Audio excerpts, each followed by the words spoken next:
Hey guys, Miss Anderson here again to talk about characterization, which is our task number 5.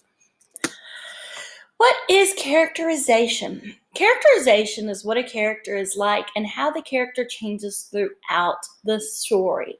When we think about characterization, authors can sometimes use direct characterization, which is where they tell you directly what the character is like. But most of the time they use indirect characterization, where they just give you clues about the character and you have to infer what the character is like based on what they say, how they act, and what others say about them. So this week we're going to be looking at a text called The People Could Fly. I'm going to read an excerpt to you and I'm going to model for you how to make inferences about the characters.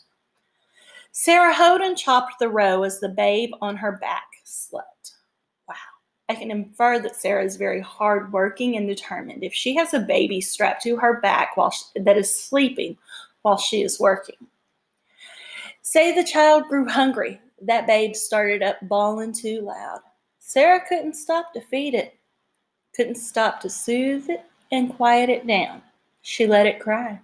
She didn't want to. She had no heart to croon to it. "Keep that thing quiet," called the overseer. He pointed his finger at the babe. The woman scrunched low. The driver cracked his whip across the babe anyhow.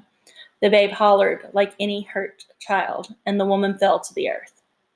The old man that was there, Toby, came and helped her to her feet.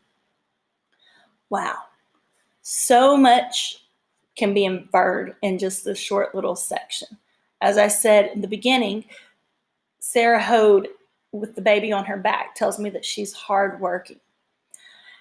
And she must have to be in a position, or she must be working in a position where she's not allowed to stop, because if the baby started crying or bawling, as the text said, and she couldn't stop to soothe it, then she must be forced to continue working. Otherwise, why wouldn't she stop?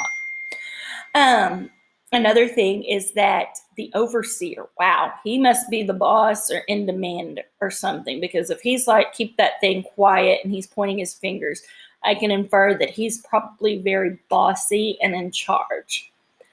Okay, if the woman scrunches low, I can infer she doesn't want to be seen. She's not there to cause problems. She's there to do a job and to move on.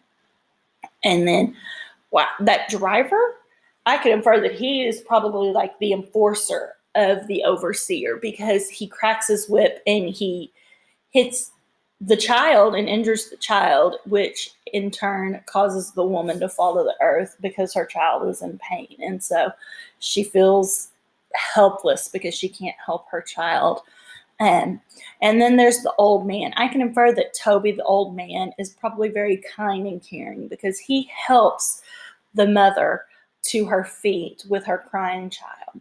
So as you're reading the text, The People Could Fly, I want you to think about the characters and their actions and what those actions tell you about that type of character. And then you're going to answer some questions by showing what you know.